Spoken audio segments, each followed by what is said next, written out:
Torej, na današnji seji sprejemamo osnutek proračuna za leti 2020 in 2021. Moram reči, da smo imeli pri sestavi teh proračunov kar velike težave, kajti želje in potrebe različnih, najprej oddelkov, seveda pa potem tudi krajanov so zelo obsežne, tako da nam je v proračunu za leto 2020 manjkalo 10 milijonov evrov, medtem ko za proračun leta 2021 pa celih 11 milijonov evrov. Vendar pa smo proračun nekako uspeli uskladiti, in sicer za leto 2020 na prihodkovni ravni približno 39 milijonov, in za leto 2021 tudi nekaj takega oziroma blizu 40 milijonov, medtem ko so za leto 2020 odhodki večji za približno 2 milijona in približno izenačeni za leto 2021.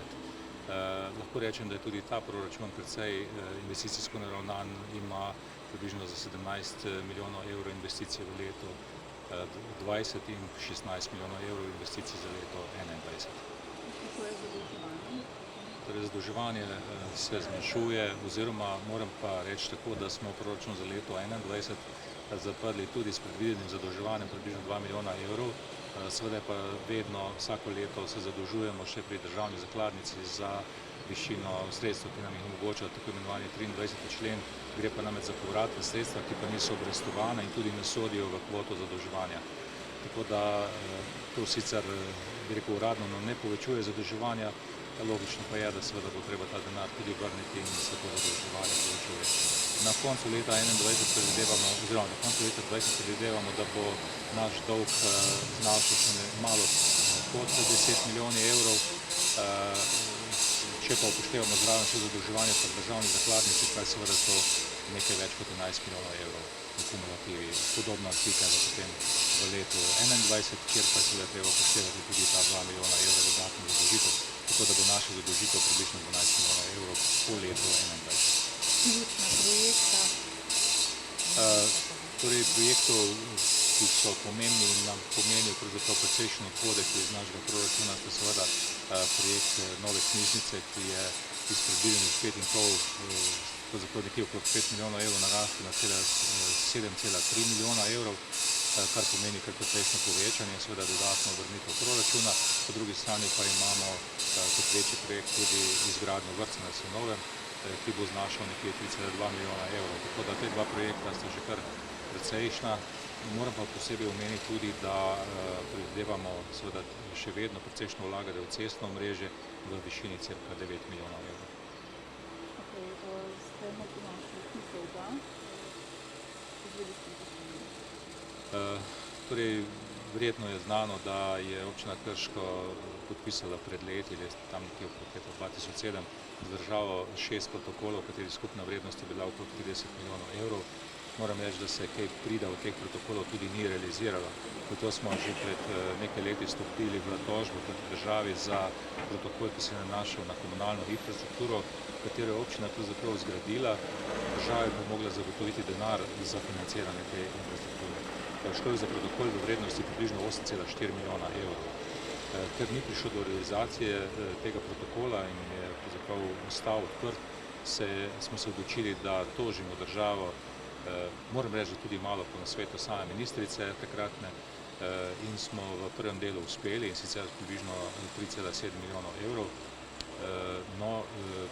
Zatem je sodišče en del našega zahtevka v skupni višini 11 milijonov evrov zavrnilo, vendar smo potem na višjem sodišču vztrajali in dobili še preostanek približno 4,9 milijonov evrov, tako da je skupaj poplačano pravzaprav tisti znesek, ki je bil prvotno predviden v protokolu. Ostale pa so odprte obresti. In čeprav se pravzaprav ti dolgovi zapirajo, najprej obresti pa sodni stroški in tako naprej, je ostalo približno 5 milijonov evrov odprtih, namreč obresti so še naraščale, tako da teh 5 milijonov evrov pa pravzaprav praktično ni več iztožljivih in zato jih moramo pač odpisati iz poslovnih knjig. Kaj pa za Šarajbarski turnik? Še gojite načrte? Baje naj bi se dogovarjali za sestanek s kulturnim ministrom? Ja, tako je. Torej, kulturni minister je obljubil, da se bo oglasil v naši občini, da bo prišel pregledati te objekte, ki so bili financirani z evropskim denarjem ali pa so pravzaprav v lasti ministrstva in jih je potrebno še urediti, gre seveda za Šarajbarski turn. Dogovor je bil, da bi se sestali v prejšnjem tednu, žal do tega sestanka, oziroma predprejšnjem tednu, žal do tega sestanka ni prišlo zaradi nekih objektivnih razlogov. Računam, da bo do sestanka prišlo kmalu, kajti prav bi bilo, da minister vidi ta objekt, ki je resnično v zelo slabem stanju in seveda tudi nekako prispeva oziroma predvidi denar za obnovo tega objekta. Treba je vedeti, da je obnova tega objekta tudi zaveza države po protokolih. Načrt obnove cest za 4 leta?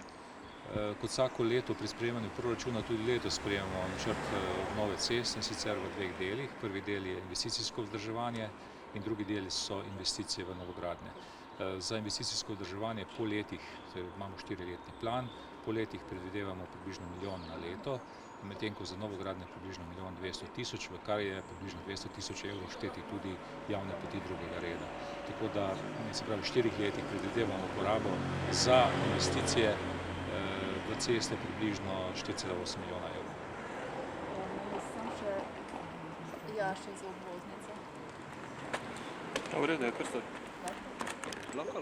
Torej, zadnji krak obvoznice je že asfaltiran, ne? Tako je, cesta je pravzaprav fizično že dokončana, mislim, da ni nobenih del več potrebnih.